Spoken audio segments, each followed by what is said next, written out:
Welcome back to another video. This will be an update regarding CSM. So they have updated their model and now we can create high resolution meshes that can go up to 2 million regarding the poly count. So now let's take a look over here at some of the case studies. I have open over here, we see this character. So even though some of the details are not as within the reference, you see over here on the middle of the chest, there should be a skull with wings, and it's not really like that. So this is a little bit of too much creativity. We see over here the details for the helmet a little bit different. We see this top section and how it should be within the reference. But still, overall, the model is quite well defined. It needs a little bit of smoothing, in my opinion. As you can see, it's quite sharp in various sections over here. Now we have this case study. This will be only 200K faces in this case, so not a 2 million model. But we're going to see how the details over here will be a little bit better. So we have this skull that was in the reference of the bike as well. We're going to see those details. So this is a little bit closer to the reference. If I will change this to only show the mesh, you're going to see that the mesh output will look as following. So this is quite well defined compared to the reference. Now there were these models regarding a dragon, and we're going to see that this has been made with a high resolution model. And we're going to see how those details will appear over here. The texture is not available with this model, just like with Spark 3D. So it will be only the mesh.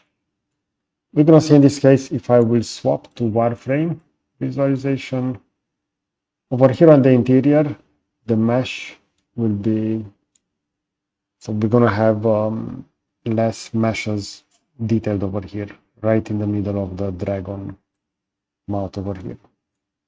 So over here, we're going to see those small meshes and a high amount of triangles, but over here, it will be filled with larger. So in this case, the mesh will be adaptive in that case. If I'm going to swap to the other model over here,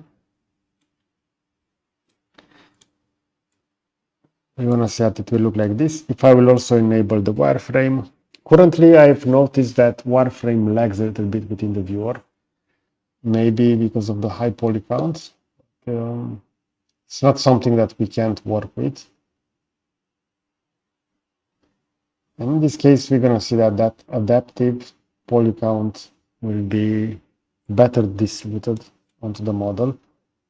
Even over here onto the bottom section, we're going to have those fine detail mesh.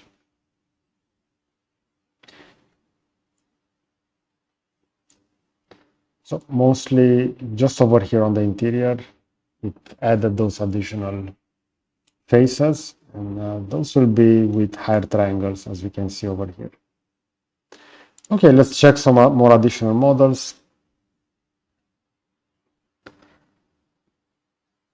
For example, we have this sofa chair. This will again be defined by 2 million using the high resolution model. We're going to see that even the loading will take a little bit more time, and the mesh will look like this. So in this case, if I'm going to swap the wireframe, again, we're going to see that it's not that evenly distributed over here, so it will be adaptive. We're going to see small triangles where we're going to have those details. And if I'm going to check the bottom will look like this. But overall, the model is pretty well defined. We're going to see over here that we don't have a perfect symmetry, as we can see over here. This section will only be linked over here. Afterwards, we're going to have that profile, and it will start over here. the symmetry was off, as we can see within the model over here. Okay, but overall we're going to see that it can output some really nice details. For example, this sofa chair, we can take this separately within Blender, we can have it textured.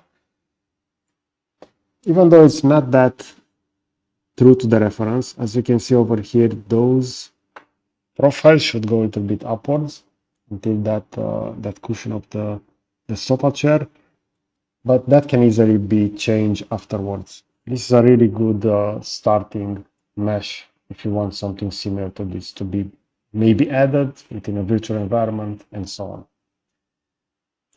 Okay, so this was an overview regarding the new model from CSM, the high resolution one. Let me know in the comment section what is your opinion regarding this and how do you think it compares to other high resolution generative AI models. Okay, so I will position a similar video on the left side of the screen and I will also add a subscribe button to the right. So that's it. Thanks for watching.